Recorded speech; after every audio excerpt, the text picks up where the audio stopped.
बहुत अच्छी singer composer हैं कंचन किरण मिश्रा, लखनऊ की, और हमारी स्टूडेंट भी हैं। तो उन्होंने कुछ गाने कंपोज किए हैं, लिखे भी हैं, तो मैं वो रिकॉर्ड कर रहा हूँ। 8 गाने रिकॉर्ड किए उनके। आज 3 किए, 3 दिन पहले 5 किए थे, तो हो गए। और आज इस रिकॉर्डिंग से पहले भी एक रिकॉर्डिंग की थी, 2 गाने वहाँ गा के आए थे।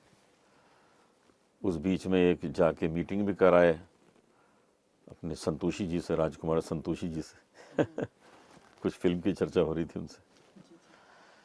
तो मैं तो लॉकडाउन से पहले 2000 लोगों को रोज एवरेज गाना सुनाता था अपने कॉन्सर्ट्स। और लॉकडाउन जब से शुरू हुआ है मैं 3 लाख लोगों को रोज सुनाता हूँ। इतने ऑनलाइन कॉन्सर्ट्स में मैं बिजी हूँ। कल मैंने 3 ऑनलाइन कॉन्सर्ट किए, एक कनाडा के लिए, एक ऑस्ट्रेलिया के लिए, एक लंदन के लिए। तो वहाँ हज़ारों लोग जुड़ते हैं, सुनते हैं। तो लॉकडाउन से हमने अपने काम की स्पीड बिल्कुल कम नहीं की, बल्कि रियाज खूब किया, प्रैक्टिस खूब की, अपना योगासन बहुत किया, एक्सरसाइज खूब की, अपनी तबीयत हेल्थ भी अच्छी कर ली। ये सारा कुछ हम कर रहे हैं। जी जी।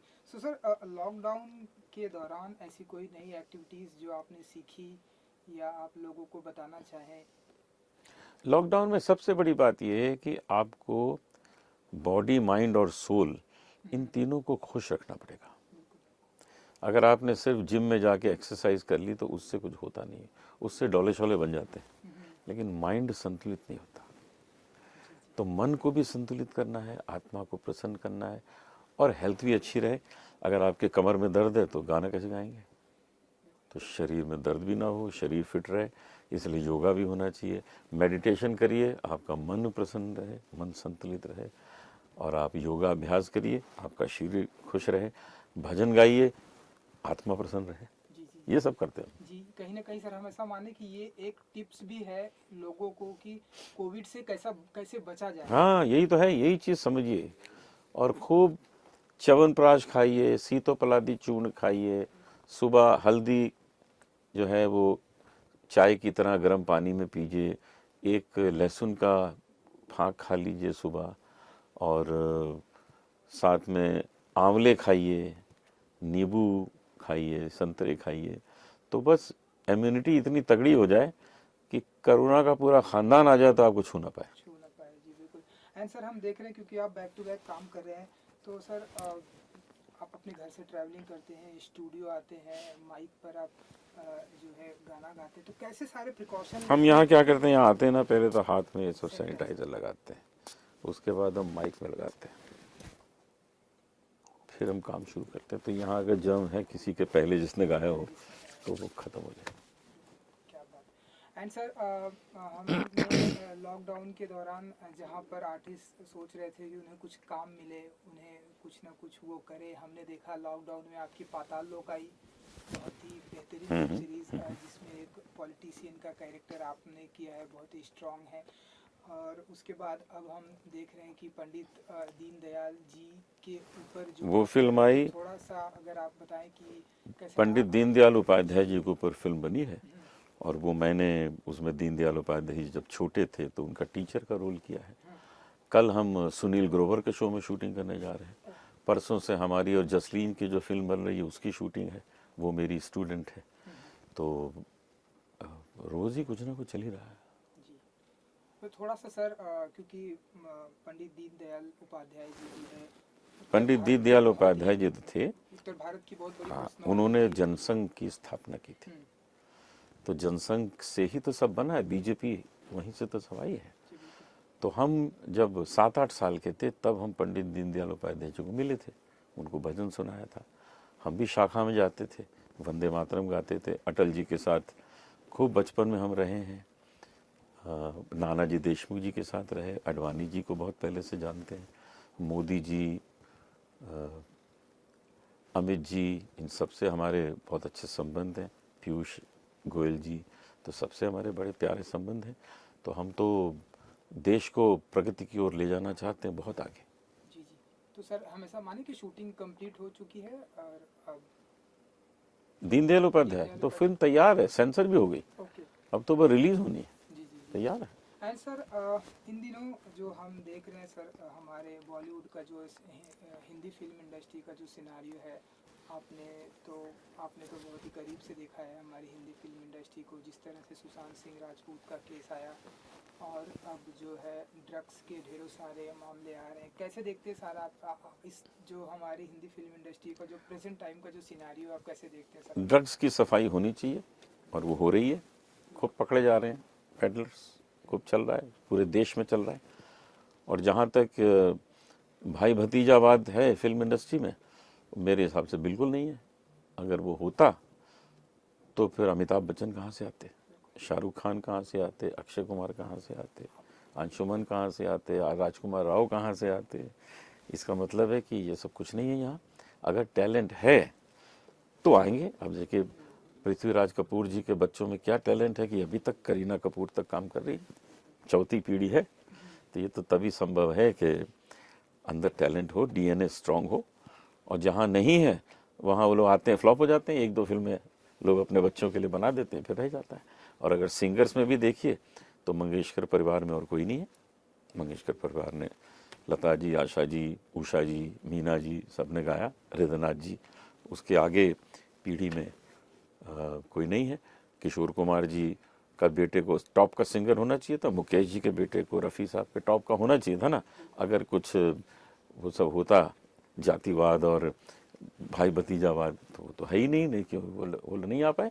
दूसरे आ गए, कुमार शानू कहाँ से आ गए, सोनू निगम कहाँ से आ गए। तो यही है कि टैलेंट है तो आप जम सकते हैं, नहीं तो एक दो बार आपके पिताजी चाचा जी थोड़ा कर देंगे पुश, फिर कुछ नहीं होगा। जी बिल्कुल, ये तो सर आपने बहुत सही बात कही। As an singer, as an bhajan सम्राट सारी दुनिया आपको मानती है, तो आप मानते हैं कि सुशांत सिंह राजपूत को आज भी जस्टिस मिलना चाहिए? जस्टिस तो मिल रहा है, अब सब खोज चल रही है। जरा खोज हो जाए तो पता लग जाएगा, क्योंकि बहुत अच्छा कलाकार हमने खोया है, इसका हमें बड़ा दुख है। और अभी चल रही है खोज, अभी खोज पूरी थोड़ी हुई है। अभी तो सीबीआई ने कुछ बताया ही नहीं। सीबीआई आया जरा जवाब दे, फिर पता लगेगा क्या हुआ। बाकी उसका बलिदान जो है उससे ड्रग्स माफिया सब पकड़े जा रहे हैं, ये हो रहा है।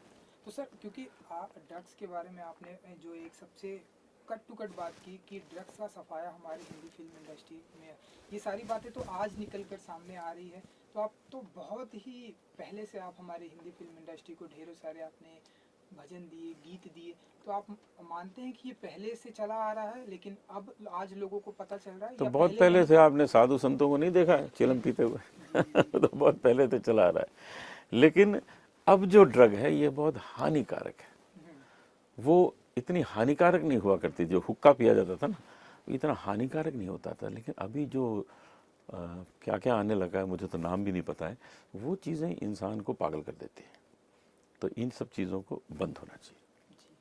एंड सर जब से आपको भजन सम्राट कहा गया, तब से आप मानते हैं कि आपके आपके ऊपर आपकी रिस्पॉन्सिबिलिटी बढ़ गई है? आप बहुत बढ़ गई है। हम उसके लिए काम भी बहुत कर रहे हैं, रोज़ रिकॉर्डिंग करते हैं, नए नए भजन गाते हैं, लोगों के पास नए नए भजन पहुंचेंगे, उनके अंदर आनंद प्राप्त होगा उनको। जी।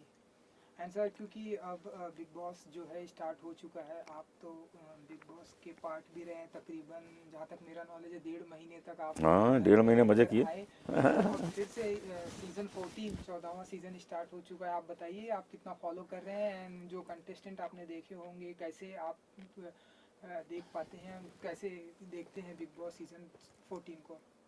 हमने कभी बिग बॉस देखा ही नहीं है, अच्छा। हम सिर्फ खेले हैं। न हमने उसके पहले देखा था, न उसके बाद देखा है। हम खेले और बड़ा मज़ा आया।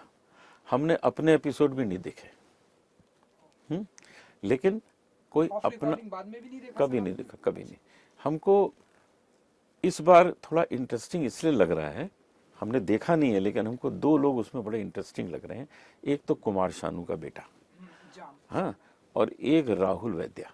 ये दोनों बड़े अच्छे सिंगर्स हैं और ये बहुत एंटरटेन करेंगे लोगों को। राहुल वैद्या बहुत इंटेलिजेंट लड़का है, बहुत ही हैंडसम है, बहुत अच्छा सिंगर है, परफॉर्मर बहुत अच्छा है।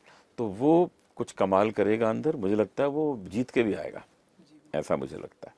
तो पता नहीं मैं देख पाऊंगा कि नहीं कोई भी एपिसोड, लेकिन वो दोनों हैं उसमें, मुझे इसकी बड़ी खुशी है। जी। सलमान खान जी को कुछ कहना चाहेंगे आप हाँ। उनसे मुलाकात कर आए। सलमान जी तो आते ही थे हमको मिलने, वहाँ हमेशा बड़ी इज्जत से मिले।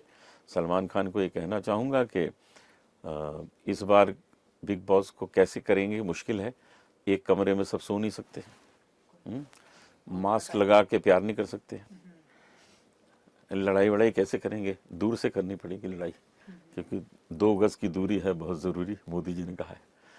तो पता नहीं बिग बॉस को किस तरह से बनाएंगे, लेकिन मुझे ये भी विश्वास है कि ये लोग बड़े क्रिएटिव लोग हैं, जो करेंगे अच्छा करेंगे। जी, तो सर अगेन अगर आपको कहा जाए कि सर आप आइए थोड़ा सा इस दुनिया को फिर से एंजॉय कीजिए। मैं तो आज चला जाऊं। अच्छा। अरे बड़ा मज़ा आया था मुझे। मेरा तो 1.5 महीने का पेड हॉलीडे था, पैसे भी दिए और 1.5 महीने मुझे मज़ा कराया, और फिर चला जाऊँगा। बहुत ही अच्छी बात सर आपने कही। एक और बात सर, जैसा कि आप हमेशा से कहते आए हैं, जसलीन जी, आप और उनके जो पिताजी, आप सभी मिलकर जो है उनकी कन्यादान हाँ, बिल्कुल करते हैं। बिल्कुल। हमने सुना कि कुछ एक बहुत ही अच्छी साइट से आप जुड़े हुए हैं जो कि लोगों की शादियां करवाते हैं। तो यस थोड़ा यस, जरा बता दीजिए उसके बेटा बारे में। बेटा बेटी, बेटा बेटी। यस, उसमें हम लोगों के रजिस्ट्रेशन आ रहे हैं, हम उनके लिए रिश्ते ढूंढेंगे, उनकी शादी करवाएंगे, और बहुत सी शादियां ऐसी कराएंगे जिनके पास पैसे नहीं शादी करने के, उनको हम अपनी तरफ से खर्च करके उन लोगों की शादियां करवाएंगे, मुफ्त में शादियां करवाएंगे। तो अभी तक प्रोसेस वो चालू हो चुका शुरू हो गया, हमारे पास रजिस्ट्रेशन आने शुरू हो गए।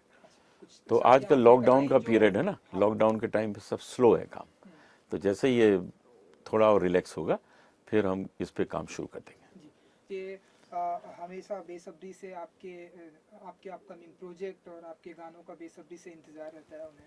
हमारे जो फैंस हैं उनको मैं धन्यवाद देना चाहता हूँ। पिछले 50 साल से आप लोग मुझे झेल रहे हैं, थोड़ा और झेल लीजिए।